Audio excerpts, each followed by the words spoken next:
नमस्कार प्यारे विद्यार्थियों, भूगोल की ऑनलाइन क्लास में आपका स्वागत है। हम कक्षा 12 विषय भूगोल विश्व की प्रमुख जनजातियों के बारे में चर्चा कर रहे थे। इन चर्चाओं में हमने विश्व की दो प्रमुख जनजातियां पढ़ ली थी। पहली पढ़ी हमने एस्किमो और दूसरी पढ़ी हमने बुशमैन जनजाति। आज हम भारत की दो जनजातियों का अध्ययन करेंगे, जिसमें पहली जनजाति पढ़ेंगे भील जनजाति। आइए प्यारे विद्यार्थियों, भील जनजाति का जीवन परिचय जानते हैं कि जो भील जनजाति है ये भारत में कहां कहां पर निवास करती है और इसकी उत्पत्ति कैसे हुई। इसमें देखो, भील जनजाति की उत्पत्ति में कुछ मतभेद हैं, तो हम ऐतिहासिक दृश्य से भी देखेंगे, पौराणिक दृश्य से भी देखेंगे कि भील जनजाति की उत्पत्ति भारत में किस प्रकार हुई है। आज पढ़ेंगे हम भील जनजाति। कौन सी जनजाति पढ़ेंगे? भील जनजाति। भील शब्द की उत्पत्ति द्राविडियन भाषा, भील शब्द की उत्पत्ति द्राविडियन भाषा के बीलू से हुई है। जो भील शब्द है उसकी उत्पत्ति द्राविडियन भाषा के बीलू से हुई है, जिसका शाब्दिक अर्थ होता है तीरंदाज। अर्थात ये शिकार करने में या निशाना लगाने में क्या होते हैं? निपुण होते हैं। तो द्राविड़ भाषा के बिल्लू शब्द से जिसका अर्थ है तीरंदाज। और संस्कृत में भील शब्द को क्या कहा जाता है? संस्कृत में इसका अर्थ भेदना, संस्कृत में इसको भेदना, वध करना तथा मारना होता है। संस्कृत में भील शब्द का अर्थ क्या होता है? भेदना, वध करना तथा मारना होता है। सबसे पहले हम भील जो जनजाति है उसका क्या पढ़ रहे? जीवन परिचय की, इसकी उत्पत्ति किस प्रकार हुई। भारत में संथाल व गोंड के बाद, संथाल जनजाति और गोंड जनजाति के बाद तीसरा स्थान जो है जनसंख्या की दृष्टि से वो भील जनजाति का आता है। भारत में संथाल व गोंड जनजाति के बाद जनसंख्या की दृष्टि से तीसरा स्थान कौन सी जनजाति का आता है? भील जनजाति का आता है। पौराणिक मान्यता, प्राचीन मान्यताओं के अनुसार भीलों की उत्पत्ति महादेव के पुत्र निषाद, महादेव के एक पुत्र हुआ निषाद, उससे बताई गई है। पौराणिक मान्यताओं के अनुसार भीलों की उत्पत्ति महादेव के पुत्र निषाद से बताई गई है।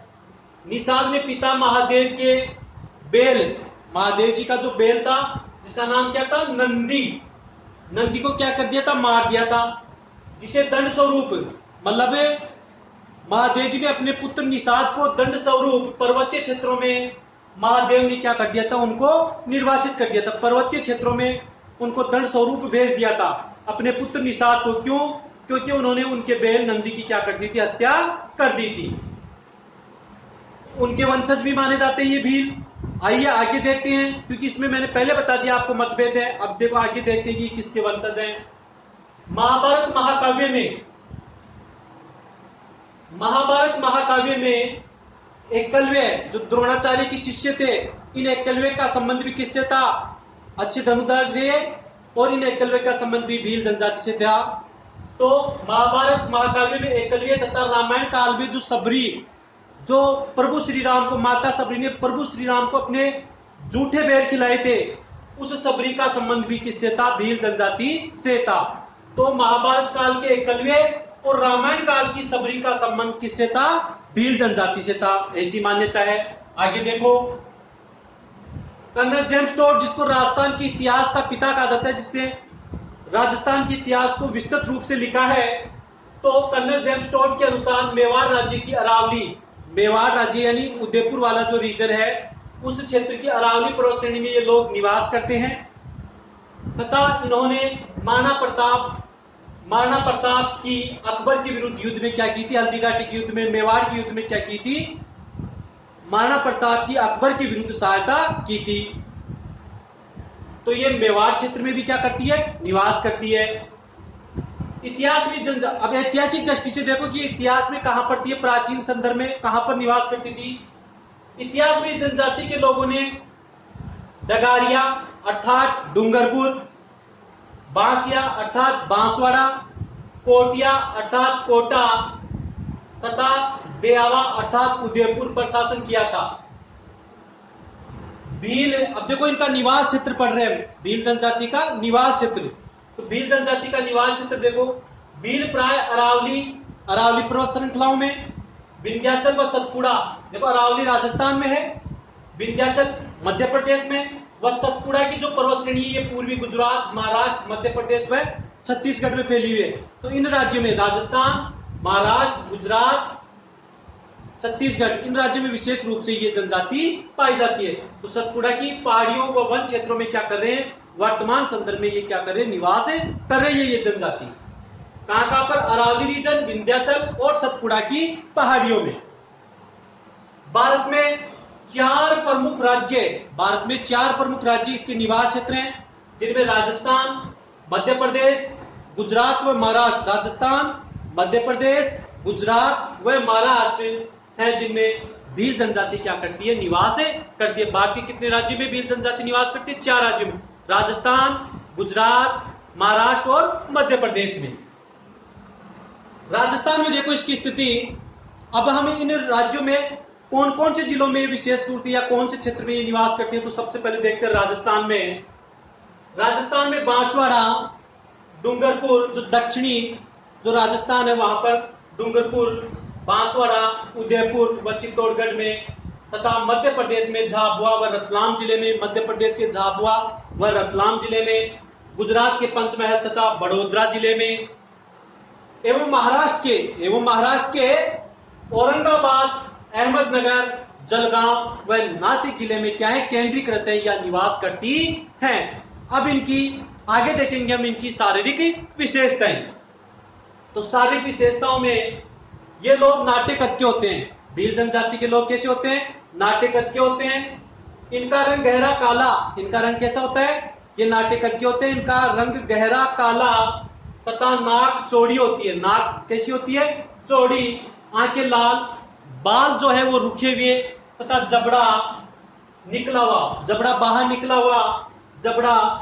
हुआ और इनका शरीर सुगठित मतलब ताकतवर होते हैं, सुगठित व सुडौल होता है इनका शरीर। ये लोग बहुत ही परिश्रमी होते हैं और ईमानदार होते हैं। चोरी करने को ये क्या मानते हैं, धार्मिक पाप मानते हैं। चोरी करने को क्या मानते हैं, ये धार्मिक पाप मानते हैं। तथा ये आजादी प्रेमी होते हैं, इसी कारण ये वनों में या दुर्गम पहाड़ियों में क्या करते हैं, विचरण करते हैं।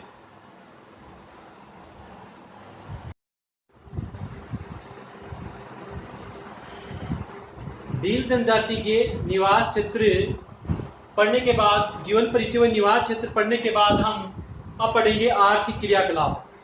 क्या पढ़ेंगे, आर्थिक क्रियाकलाप। तो आर्थिक क्रियाकलाप में सबसे पहले देखते हैं हम आखेट। सबसे पहले देखेंगे आखेट इनकी आजीविका का मुख्य, भील जनजाति की आजीविका का मुख्य आधार क्या है, आखेट, खाद्य संग्रहण और आदिम कृषि व पशुपालन है। तो आजीविका का मुख्य आधार खाद्य संग्रहण, आखेट, आदिम कृषि व पशुपालन है। प्राय स्त्रियां खाद्य संग्रहण का कार्य मुख्य रूप से करती है। भील जनजाति में स्त्रियां जो होती हैं वो खाद्य संग्रहण का मुख्य रूप से क्या करती हैं, कार्य करती हैं।